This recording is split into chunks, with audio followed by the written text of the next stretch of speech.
Bonjour à vous les intermouettes et bienvenue dans cette troisième vidéo du calendrier de l'Avent 2022 sur l'impossibilité du récit du déluge biblique. Vous pourrez retrouver en description le lien vers la playlist de ce calendrier de l'Avent si vous souhaitez voir plus de vidéos sur ce sujet. Nous avons donc pu voir que le récit du déluge raconte comment l'arche de Noé a accueilli les animaux par couple pour les sauver de la montée des eaux.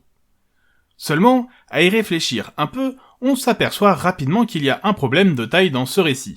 Et pas qu'un, mais là on va juste s'attarder sur un problème. En effet, à l'époque il n'y avait pas de réfrigérateur ni de congélateur pour conserver les aliments. De toute façon, il n'y aurait même pas eu d'électricité pour faire fonctionner ces machines. Reste donc l'épine dans le pied de ce récit.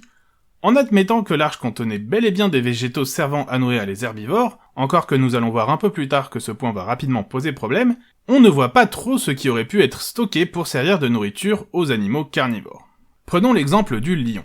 Dans la nature, bien qu'il puisse rester plusieurs jours sans manger, puis se péter le bide en bouffant près de 40 kg de viande d'un coup, il est plus raisonnable de partir sur une alimentation régulière. Ainsi, chaque jour, un lion ou une lionne ont besoin d'environ 5 kg de viande.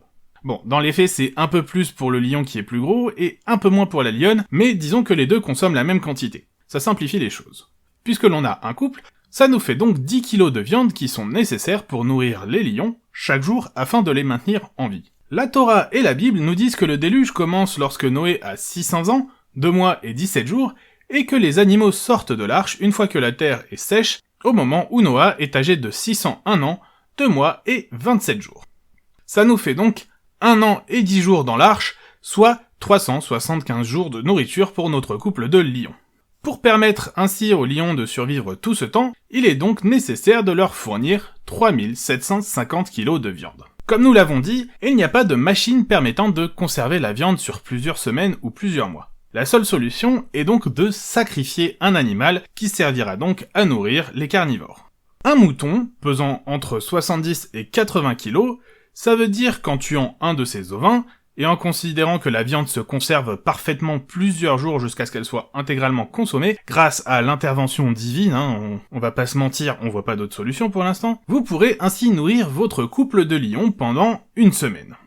Pour faire survivre les carnivores, il va donc en falloir de la viandasse, Donc, pour notre lion, soit entre 47 et 54 moutons, ou encore entre 5 et 9 vaches pour une année entière.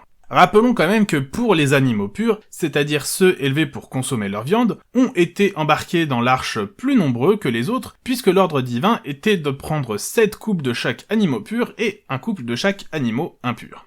Mais ça veut dire qu'il y a donc 14 moutons, 14 bœufs, 14 chèvres, etc. On voit donc qu'il y a trop peu d'animaux purs que l'on pourrait sacrifier pour faire survivre le majestueux lion le temps du déluge. Les animaux impurs, n'en parlons même pas.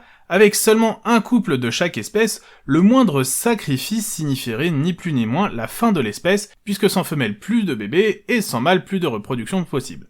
Même en supposant que le couple copule pendant le déluge et que la femelle est enceinte, en sacrifiant le mâle, si jamais elle donne naissance à une femelle, on se retrouvera donc avec une mère et une fille, et donc une impossibilité de continuer la lignée.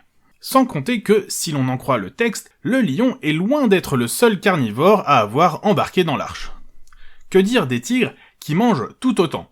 Des hyènes, des ours, des loups, pour ne compter que quelques-uns des grands mammifères carnivores, auxquels il ne faut bien sûr pas oublier d'ajouter les rapaces, qui consomment certes beaucoup moins, mais qui doivent quand même être entretenus sur une année entière, ce qui fait une quantité non négligeable de viande pour eux. Quid également des invertébrés?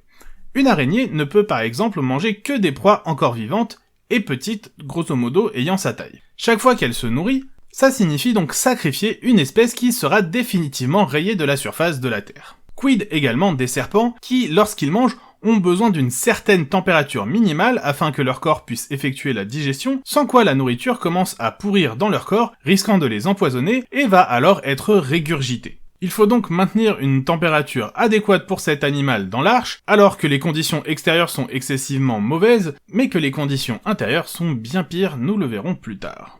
Et surtout, si tant est que l'on ajoute à cela la croyance de certains créationnistes affirmant que les dinosaures eux-mêmes étaient dans l'arche, comment nourrir pendant plus d'une année un T-Rex, pour ne parler que du plus célèbre de nos terribles lézards, qui d'après les estimations actuelles, avait besoin d'ingurgiter entre 300 à 400 kg de viande par jour afin de maintenir sa survie. Genre pour le T-Rex, une vache c'est plus ou moins égal à une journée de nourriture. On voit bien que les chiffres indiquent très clairement que stocker autant de carnivores dans l'arche est tout bonnement impossible, sauf à sacrifier toutes les espèces qui serviront les unes après les autres de nourriture jusqu'à ce qu'il ne reste plus que des carnivores dans l'arche. Et même en omettant l'arche, une fois que tous les animaux sont sortis, que pensez-vous qu'il va advenir des gentils herbivores lorsqu'ils vont croiser le chemin des carnivores ? Techniquement, ce qu'il faut savoir, c'est que l'entretien depuis le début du déluge jusqu'à la sortie de l'arche, soit environ 1 an, nécessite une quantité faramineuse de viande pour nourrir tous les animaux carnivores. N'ayant pas de liste exhaustive des animaux contenus dans l'arche, il est tout bonnement impossible de correctement calculer les besoins nécessaires à entretenir l'ensemble de ces animaux. Seulement, en essayant non pas de réfléchir de manière globale, mais plutôt de s'attarder sur chaque espèce de carnivore individuellement, on remarque très vite qu'il est tout bonnement irraisonnable de croire qu'il soit possible pendant 1 an de maintenir ainsi en vie des animaux sans sacrifier d'autres espèces qui devraient leur servir de repas. Et rappelons quand même, si besoin en était, que le but premier de l'arche est de sauver les espèces de la noyade, afin de sauvegarder leur lignée pour repeupler la Terre une fois le déluge fini. Pourquoi un dieu omniscient aurait-il ordonné de faire monter une espèce dans l'arche pour la sauver, pour qu'une fois le déluge commencé, il soit en fait nécessaire de la sacrifier pour faire survivre une autre espèce? Et encore, j'ai pas parlé des animaux xylophages, comme les termites qui ne vont pas hésiter à détruire le bois dont est fait le bateau, ou les castors qui vont simplement ronger les poteaux du bateau qui auront le malheur d'être à proximité de leurs dents, endommageant ainsi la structure et sa solidité. Bref, on voit très simplement que c'est la merde dans cette histoire, ça ne tient tout simplement pas la route. Encore une fois, comme je le disais dans la vidéo précédente, soit ce dieu est tout aussi ignorant que les humains qui ont rédigé ces textes, soit il n'avait d'autre choix que cette solution idiote, soit c'est une sous-merde infâme qui n'est pas satisfait d'amener toutes les espèces au bord de l'extinction et qui se dit que tant qu'à y être à tuer quasiment tout, il peut bien sacrifier quelques espèces au passage en plus.